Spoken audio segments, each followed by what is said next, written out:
ঈদের দিনটা পরিবারের সবাইকে নিয়ে কিভাবে কাটালাম তাই থাকছে আজকের ভিডিওতে। আসসালামু আলাইকুম, কেমন আছেন সবাই? আশা করছি যে যেখান থেকে দেখছেন ভালো আছেন এবং সুস্থ আছেন। আমিও আলহামদুলিল্লাহ খুব ভালো আছি। তবে কিছুদিন ধরে মন এবং শরীর কোনোটাই ভালো নেই, তার জন্য ভিডিও দিতে পারিনি। এর জন্য প্রথমে ক্ষমা চেয়ে নিচ্ছি যে সকল আপুরা আমার ভিডিওর অপেক্ষা করেন। ঈদের আগের দিন ও ঈদের দিন কিভাবে ব্যস্ত সময় পার করলাম তাই কিন্তু এই ভিডিওতে থাকছে। তো এটা ছিল হচ্ছে রমজানের শেষ ইফতার, 29 রোজার সন্ধ্যায়। তো ইফতার তো বানাতে পারিনি কারণ কাজের অনেক প্রেশার ছিল।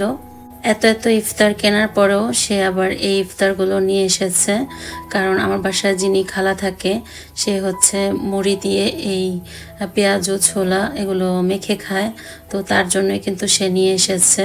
এদিকে হচ্ছে পিৎজা হাট থেকে একটা পিৎজা এনেছিল। আলহামদুলিল্লাহ এবারের 29 রোজাটা করতে পেরেছি, জানি না সামনের রোজাগুলো পাই কিনা। ইফতার করে নিয়েছি আর এখন ঈদ উপলক্ষে আমি টেবিলটাকে একটু ডিপ ক্লিন করে হোয়াইট কালারের এই ম্যাটটা বিছিয়ে নিচ্ছি। তো টেবিল ম্যাটটা কিন্তু আমি প্রায় 5 বছর আগে বানিয়ে নিয়েছিলাম কাপড় কিনে, গজ কাপড় কিনে, আর সে সাথে যে লেস কিনে আমি হচ্ছে চারপাশে এভাবে কুচি করে দিয়ে দিয়েছিলাম। আমি কিন্তু অফ ক্যামেরায় চেয়ারগুলো খুব সুন্দরভাবে ক্লিন করে নিয়েছি। বরাবরের মতো সে পুরনো কথাটি আজও বলে নিতে চাই, যারা এই পর্যন্ত আমার ভিডিওটি দেখছেন একটা লাইক দিতে ভুলে গিয়েছেন, প্লিজ একটা লাইক দিয়ে দিবেন। আপনার একটি লাইক আমার ভিডিওকে অনেকের কাছে পৌঁছে দিতে অনেক বেশি সাহায্য করবে। যে সকল আপুরা আজই প্রথম আমার ভিডিও দেখছেন, যদি ভিডিওর কোনো অংশ একটু হলেও ভালো লেগে যায় তাহলে প্লিজ সাবস্ক্রাইব করে আমাকে সাপোর্ট করবেন। আর যে সকল আপুরা ইতিমধ্যে সে কাজটি করে নিয়েছেন তাদেরকে জানাই অসংখ্য ধন্যবাদ। খুব সাদামাটা ভাবে কিন্তু টেবিলটা আমি এই তো সাজিয়ে নিয়েছি আমার ব্যবহার উপযোগী করে। তো মগ স্ট্যান্ডটা কিন্তু মেহমান আসবার দিনে সরিয়ে দিব। কেমন হয়েছে একেবারে সাদামাটা টেবিল গোছানো অবশ্যই কমেন্ট করবেন।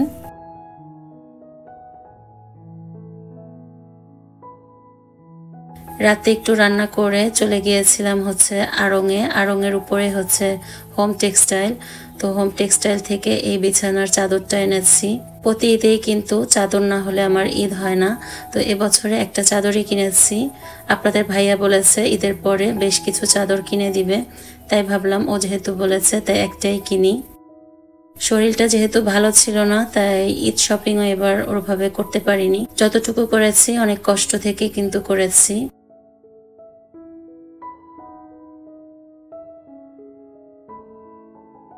তো বেড কাভারটাতে যেহেতু সাদার ছোঁয়া আছে তাই 2টা পিলো কাভার নিয়েছি সাদা, আর হচ্ছে বিছানা চাদরের সাথে যে পিলো কাভারগুলো ছিল তো সেটাও কিন্তু আমি 2টা পিলোতে পরিয়ে নিয়েছি।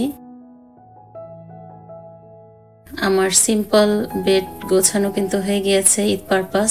এটা ছিল ঈদের দিন সকালবেলা। তো এখন চলেন আমি কত সালামি পেয়েছি। আমি ঈদ সালামি বলতে পাই হচ্ছে হাজব্যান্ড থেকে। তো ওই আমাকে মূলত প্রতি বছরেই এই নতুন টাকাগুলো দেয়। তো এবার একটু কমই দিয়েছে, গতবার কিন্তু অনেক দিয়েছিল, প্রায় 15,000-এর মতো। এবার সে 8,000-এর মতো টাকা দিয়েছে। সে নতুন টাকা আনতে পারেনি। তো যাই হোক, এই টাকাগুলো কেন দিয়েছে সেটাও বলি।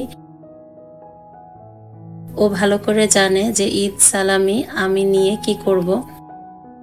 সত্যি কথা বলতে টাকার প্রতি আমার কোনো চাহিদাই নেই, তবে নতুন টাকা পেলে সত্যি অনেক খুশি হয়ে যাই।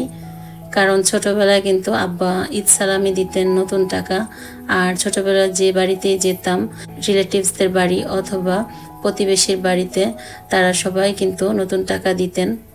ছোটবেলার ঈদ অনেক বেশি মিস করি। কে কে আমার মতো মিস করেন অবশ্যই কমেন্ট করবেন। তো 50 টাকার একটা বান্ডিল দিয়েছে, আর সেই সাথে এই যে খুচরো কিছু টাকা দিয়েছে, টোটাল ছিল 8,500 টাকা। তো এই টাকাগুলো সে দেয় আমি যেন মনের মতো করে সবাইকে নতুন টাকা দিতে পারি, আর সেই টাকা দেওয়াতেই কিন্তু আমার খুশি। তা আমার খুশি দেখতে সে কিন্তু এই টাকাগুলো প্রত্যেক বছরে চাঁদ রাতে এনে আমার হাতে দেয়। এটা যে কি অসম্ভব ভালো লাগার বিষয় সেটা আপনাদেরকে বলে বোঝাতে পারবো না। উপরওয়ালা বাবার পরে কিন্তু স্বামীকে একটা মেয়ের জীবনে দেন। বাবা যেমন মেয়েকে দেখলে বলে কি খাবি মা আর কি আনবো, আর স্বামী কিন্তু আবার বাসায় ফেরার আগে বলে কি খাবা কি আনবো, এই কথাগুলো কিন্তু আর কেউ বলে না। এই যে দেখতে পাচ্ছেন আমার ছোট ছোট মেহমানগুলো, এরা কি সুন্দর করে হাতে মেহেদি দিয়েছে, আমি কিন্তু দেইনি। তো ওদেরকে দেখছিলাম আর ছোটবেলার কথা মনে পড়ছিল। ওদের মা হচ্ছে আমার বাসায় 5 বছর আগে কাজ করেছিল, আমাকে সহযোগিতা করত। তো তখন কিন্তু 2 বছরের মতো কাজ করেছিল ওর মা। আপনারা আগের ভিডিওগুলো দেখলে দেখতে পাবেন মিমের মা করতাম। তো সেই মিমের মাই কিন্তু এসেছে দেখা করতে। তো যাই হোক, বাচ্চাদেরকেও নিয়ে এসেছিল। আমার কাছে তো ভীষণ ভালো লেগেছিল, আলহামদুলিল্লাহ। ওদেরকে কিন্তু নতুন টাকা দিয়েছি, ওরা খুব খুশি হয়েছে। সম্পর্কগুলো না এমনই হওয়া উচিত, হোক সেটা বাহিরের হোক সেটা ঘরের। আপনি যদি আপন করে নিতে পারেন তাহলে বাহিরের মানুষগুলো কিন্তু আপনার ঘরে জায়গা করে নিতে পারে। তো যাই হোক, এখানে হচ্ছে আমি লাচ্ছা সেমাই করে নিলাম। তো লাচ্ছা সেমাইটা করে রেখে দিলাম, আর সেই সাথে কিন্তু এমনি পাকিস্তানি যে সেমাইটা সেটাও রান্না করেছিলাম। এরপরে কিন্তু পায়েসও রান্না করেছিলাম। তো এখন হচ্ছে আমি এখানে গরুর মাংস রান্না করে নিব। তো মশলাটা খুব ভালোভাবে কষিয়ে নিচ্ছি। আমি জানি যারা আমাকে ভালোবাসেন তারা এ পর্যন্ত আছেন। যদি থেকে থাকেন, আজকের ভিডিওটা কেমন লেগেছে আর আপনাদের ঈদ কেমন কেটেছে অবশ্যই কমেন্ট করবেন।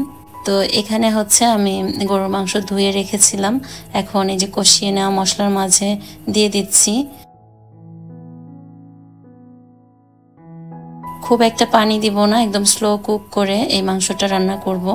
এটা খেতে যে কি পরিমাণের ভালো লেগেছিল, কারণ ঈদে আমাদের যেখান থেকে গরুর মাংস এনেছে সেটা একদমই ষাঁড় ছিল, দেশি। তো গরুর মাংসটা একদমই কুরবানির গরুর মাংসর মতোই কিন্তু লেগেছে। আমার বাসায় যারা যারা খেয়েছেন তারা কিন্তু তাই বলেছে। সারা মাস রোজা থাকবার পরে কিন্তু ঈদের দিনটা খুব বেশি রিচ খাবার খেতে ভালো লাগে না। তারপরেও কি আর করা, ঈদ বলে কথা, রান্না তো করতেই হবে। আর পরিবারের সবাই যেহেতু আসবে আর বাচ্চাদেরকে তো খেতে দিতেই হবে, তাই ওদের জন্য কিন্তু চিকেন রোস্ট আর পোলাও রেখেছিলাম। আর গরুর মাংস ওরা এই দুটা দিয়ে কিন্তু খেতে পছন্দ করে বেশি। ঈদের দিন একটু পোলাও আর একটু মাংস দিয়েছিলাম কাককে, তো মাংসটা মুখে করে নিয়ে গিয়েছে আর পোলাওগুলো রেখে দিয়েছে। তো আমাদের বড়দের জন্য হচ্ছে মাছ ভর্তা এসব রেখেছিলাম। তো যাই হোক, ঈদের দিনটা এভাবে কিন্তু কাটিয়েছি। এখন নতুন টাকা গুনে গুনে সালামি দিচ্ছি। যতটা পেয়েছি তার থেকে ডাবল কিন্তু সালামি দিয়েছি। আপনারা কত দিয়েছেন অবশ্যই কমেন্ট করবেন। তো পরিবারের সাথে এভাবে ঈদ আনন্দটা ভাগাভাগি করে নিলাম। পরিবারের বাচ্চারা ঈদে নতুন টাকা পেয়ে দেখতে পাচ্ছেন ওরা কতটা আনন্দিত, আর ক্যামেরাতে কিভাবে দেখাচ্ছে। ঈদের দিনের বিকালটা অসম্ভব সুন্দর ছিল। পরিবারের সবাইকে নিয়ে ঈদ আনন্দটা ভাগাভাগি করে কাটিয়েছি। তো যাই হোক, আজকের মতো বিদায় নিব। সবাই খুব বেশি ভালো থাকবেন, পজিটিভ থিঙ্ক করবেন। আল্লাহ হাফেজ, আসসালামু আলাইকুম।